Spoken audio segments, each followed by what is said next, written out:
Hello everyone, this is Rajesh Sajwani और आज के वीडियो में मैं आपसे बात करूंगा एजाइल मेथोडोलॉजी के बारे में। ये एजाइल क्या है, एजाइल का कॉन्सेप्ट क्या है, एजाइल यूज़ करने की ज़रूरत क्यों पड़ी और एजाइल के बेनिफिट क्या हैं, उसको कब यूज़ करना चाहिए। अगर आप सॉफ्टवेयर इंडस्ट्री से बिलोंग करते हैं अभी 55 to 60% प्रोजेक्ट्स एजाइल को फॉलो करते हैं। Irrespective of your role in your organisation you must know agile. Agile concept आपको आना बहुत ज़रूरी है। Either you are fresher or experienced tester or developer, data engineer or BA, anyone, क्योंकि agile concept एक कॉमन है, वो किसी टेक्नोलॉजी से रिलेटेड नहीं है, वो एक प्रोसेस है। You must know about that. ये वीडियो आपको बहुत हेल्प करेगा to know about agile concept. Let's begin. मैं स्टार्ट करता हूँ, व्हाट इज़ एजाइल। एजाइल होता क्या है, एजाइल का कॉन्सेप्ट क्या है। पहले एजाइल का मीनिंग समझते हैं। एजाइल का इंग्लिश में मीनिंग होता है ability to move quickly and easily, right. अगर आप इसको अपने प्रोजेक्ट प्रोसेस से रिलेट करके देखेंगे, ability to move quickly and easily. जो भी आपके प्रोजेक्ट में चेंजेस हैं मूवमेंट हैं, तो आपके प्रोजेक्ट का मूवमेंट ईजीली होगा और क्विकली होगा। आप जो भी चेंजेस हैं वो इजीली इम्प्लीमेंट कर सकेंगे और उनका रिस्पांस फास्ट होगा, राइट। आपका कस्टमर फास्ट रिस्पांस देख सकेगा अगर आप एजाइल प्रोसेस को फॉलो करते हैं तो ये इसके नेम का मीनिंग है। अब एजाइल कॉन्सेप्ट को समझते हैं कि एजाइल एज ए कॉन्सेप्ट होता क्या है। आपने सॉफ्टवेयर डेवलपमेंट लाइफ साइकिल पढ़ी होंगी कॉलेजेस में, डैम श्योर, के वाटरफॉल मॉडल होता है, वी मॉडल होता है, स्पाइरल मॉडल होता है। ये कुछ मॉडल्स हैं जो प्रोजेक्ट डेवलपमेंट के लिए यूज़ होते हैं, राइट। सेम एजाइल भी एक कॉन्सेप्ट है, एक प्रोसेस है फॉर डेवलपिंग सॉफ्टवेयर डेवलपमेंट को यूज़ करने के लिए एजाइल कॉन्सेप्ट का यूज़ होता है। जैसे वाटरफॉल मॉडल है, स्पाइरल मॉडल है, सेम इसको करते हैं, बट ये उन मॉडल से काफ़ी डिफरेंट है और वो कैसे डिफरेंट है वो मैं आपको अभी आगे बताऊँगा।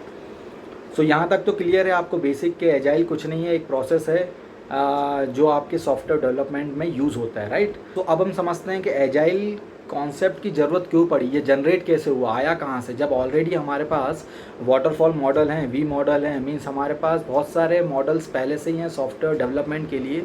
ये नया मॉडल और नया प्रोसेस लाने की ज़रूरत क्या थी। इसको मैं आपको एक सिंपल एग्जांपल के थ्रू समझाता हूँ।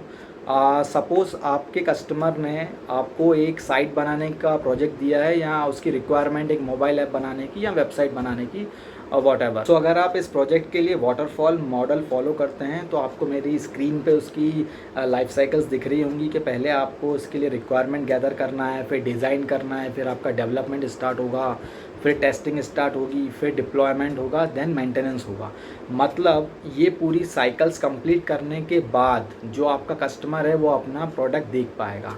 सपोज़ अगर आपने उसको टाइम दिया है प्रोडक्ट कंप्लीट करने का 10 मंथ्स या 12 months, after 1 year, after 12 month वो अपने प्रोडक्ट को देखेगा।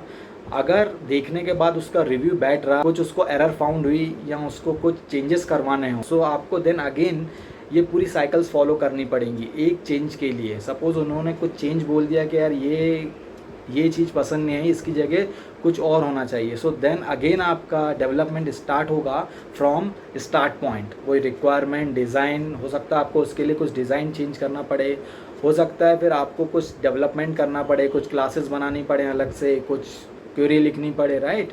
फिर इसके बाद आप टेस्ट होगा, फिर डिप्लॉयमेंट होगा, अगेन सेम प्रोसेस होगा, फीडबैक क्लाइंट से लेना पड़ेगा, क्लाइंट सेटिस्फाई है कि नहीं। अगर वो सेटिस्फाई है तो डैम गुड। ये प्रोसेस इतनी टाइम कंज्यूमिंग है कि आपको 1 ईयर के बाद कस्टमर प्रोडक्ट देख रहा है और कुछ बग आ रहे हैं, कुछ एरर फाउंड हो रहा है और कुछ चेंजेस हैं आफ्टर 1 ईयर।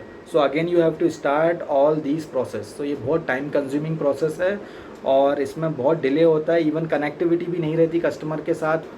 अगर आप सेम प्रोजेक्ट जो आप मोबाइल ऐप या साइट डेवलप कर रहे हो, अगर आप उसमें एजाइल मॉडल फॉलो करते हो, एजाइल मॉडल की लाइफ साइकिल आपको स्क्रीन पे दिख रही होगी। सेम पहले आपका प्लान बना, एजाइल मॉडल का प्लान, मतलब जो आपकी रिक्वायरमेंट है वो आपको मिल गई।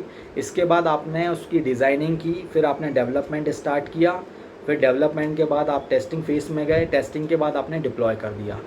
ओके, जो आपकी क्यूए साइट है या स्टेज है, जो भी सर्वर्स हैं आपके डेमो के लिए, तो आपने वहाँ डिप्लॉय कर दिया। डिप्लॉयमेंट के बाद आपका ये जो पूरा एक आपने मॉड्यूल बनाया है, ये क्लाइंट को रिव्यू के लिए जाएगा। जो भी आपका कस्टमर है वो रिव्यू कर सकता है, राइट। अभी स्टार्ट ही हुआ है और आप कस्टमर से कनेक्ट हो, आप देख रहे हो डिफरेंस वाटरफॉल में। आप जहाँ 1 साल के बाद प्रोडक्ट दिखा रहे थे कस्टमर को, फीडबैक आपको 1 साल के बाद मिल रहा था, तो वो यहाँ पे आपको पहले ही मॉड्यूल में फर्स्ट चंक में ही आपको वो फीडबैक मिल जाएगा कि आप सही जा रहे हैं, आपके डायरेक्शन सही है या गलत है। सपोज़ यहाँ पे उन्होंने कुछ चेंजेस सजेस्ट किया आपको, सो आपका कोड अभी डेवलप ही हो रहा है, अभी आपने बेसिक लेआउट स्ट्रक्चर रेडी किया है और यहाँ पे उन्होंने अगर कुछ चेंज बोला है तो आपके लिए इतना टफ नहीं होगा, पूरा आपको कोड सेटअप नहीं करना है। तो just this is the start point.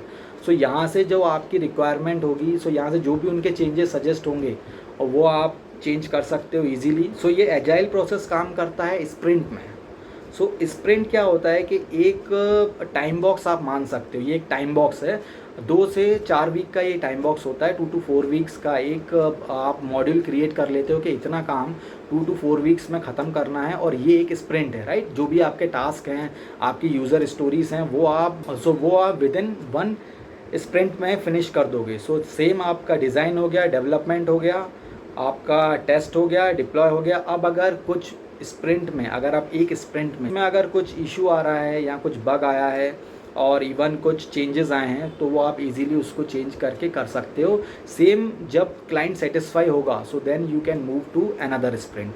So then आपका स्प्रिंट 2 स्टार्ट हो जाएगा, वहाँ पे उसका नेक्स्ट फेस आप डेवलप करोगे, राइट। सो पहले स्प्रिंट में सपोज आपने वो साइट का बेसिक लेआउट बना दिया, बेसिक कलरिंग कर दी, जो आपके मेन्यू बार बना दिए, जो बेसिक फंक्शनैलिटी वो आपने कस्टमर को दिखा दी। अगर वो हैप्पी है तो देन आप एक सेकेंड स्प्रिंट बनाएंगे। सेकेंड स्प्रिंट में आपका 2 से 4 वीक का जो भी आपका टास्क होगा, मॉड्यूल होगा, वो डिफाइन करेंगे और सेम प्रोसेस कंटिन्यू चलती रहेगी। मीन्स क्लाइंट आपका कंटिन्यू कनेक्ट रहेगा आपसे, आपको फीडबैक। सो ये प्रोसेस है एजाइल का। एजाइल ऐसे काम करता है। जो भी वाटरफॉल मॉडल और जो रिमेनिंग मॉडल के ड्रॉबैक्स थे कि वो बहुत ज़्यादा टाइम कंज्यूमिंग है, बहुत टाइम लेते हैं डेवलपमेंट में, या क्लाइंट के प्रोडक्ट से कनेक्टिविटी नहीं रहती, वो एट दी एंड अपना प्रोडक्ट देखता है और चेंजेस इतने इजीली वहाँ इम्प्लीमेंट नहीं होते हैं दूसरे मॉडल्स में जितने एजाइल में होते हैं। सो ये एक बहुत बड़ा रीज़न है एजाइल को इम्प्लीमेंट करने का और एजाइल कॉन्सेप्ट को यूज़ करने का। सो अब मैं यहाँ आपको बताता हूँ कुछ बेनिफिट्स, कुछ एडवांटेज जो एजाइल यूज़ करने पे आप ले सकते हो। सो जो आप स्क्रीन पे भी देख सकते हो। सो इसका एक बेनिफिट ये है कि आपका जो डिप्लॉयमेंट है वो बहुत क्विकर है, आप जल्दी डिप्लॉयमेंट करते हो। जैसा मैंने आपको बताया, फर्स्ट स्प्रिंट में आप डिप्लॉय करते हो, सो कस्टमर को कुछ वैल्यू दिखने लगती है कि यस वी आर प्रोग्रेसिंग, कुछ प्रोग्रेस हो रही है और वैसी ही सेम डायरेक्शन में हो रही है जैसा मैं चाह रहा हूँ। और आपको कुछ जो भी चेंजेस हैं वो आप चेंजेस को जल्दी रिस्पॉन्ड कर सकते हो, चेंजेस को जल्दी अडॉप्ट कर सकते हो, क्योंकि आपको चेंजेस अर्ली स्टेज में पता चल जाते हैं। सेम आपके फिक्सेस हैं, जो डिफेक्ट हैं वो आपको अर्ली स्टेज में पता चल जाते हैं। ओके। और एक बिग कम्युनिटी जो है एजाइल प्रैक्टिस करती है। जैसा मैंने आपको बताया कि 50 to 60% प्रोजेक्ट्स जो हैं आईटी कंपनी में वो एजाइल को फॉलो करते हैं। तो आप अपना नॉलेज शेयर कर सकते हैं, जो भी इशू है वो आप उनसे पूछ सकते हैं, राइट। और you can get immediate feedback. जो मैंने आपको बताया कि जो आपका स्प्रिंट है 2 से 4 वीक का, उसी में आपको एक क्लाइंट से फीडबैक मिलना स्टार्ट हो जाएगा। फीडबैक पॉजिटिव रहेगा तो वो टीम का मॉरल भी बढ़ाता है कि yes we are doing good job. और डेवलपर भी अपनी स्किल को इम्प्रूव कर सकता है फीडबैक के अकॉर्डिंग। तो जो भी आपकी न्यू आइडियाज़ हैं और एक्सपेरिमेंट हैं वो भी आप ट्राई कर सकते हैं एक स्प्रिंट में, क्योंकि आप क्लाइंट से कनेक्ट हैं। वो आपको वो फीडबैक दे सकता है कि यह आपने सही इम्प्लीमेंट किया या गलत किया, right. So you will be more clear about that. अब जहाँ एजाइल के इतने बेनिफिट्स हैं तो वहाँ उसके ड्रॉबैक्स भी हैं, वो भी आप स्क्रीन पे देख सकते हैं कि इसमें डॉक्यूमेंटेशन का पार्ट थोड़ा टफ रहता है, क्योंकि डॉक्यूमेंटेशन इसमें बहुत फ्रीक्वेंट चेंजेस होते हैं, फ्रीक्वेंट फीडबैक होते हैं। सो न्यू फंक्शनैलिटी भी फ्रीक्वेंट इंट्रोड्यूस होती है। सो उसका डॉक्यूमेंटेशन करना थोड़ा सा टफ रहता है। सो जो भी न्यू मेंबर है उसको पहले वो सब चेक करना पड़ेगा, then he can start the work. दूसरा, इसमें प्रोग्रेस मेजर करना थोड़ा डिफ़िकल्ट होता है, क्योंकि इसमें जैसे चेंजेस फ्रीक्वेंट होते हैं और हर साइकिल में चेंजेस होते हैं। हर स्प्रिंट में आपके कुछ फंक्शनैलिटी ऐड हो रही हैं, रिमूव हो रही हैं, तो थोड़ा प्रोग्रेस मेज़र करने में इसमें इशू जाता है।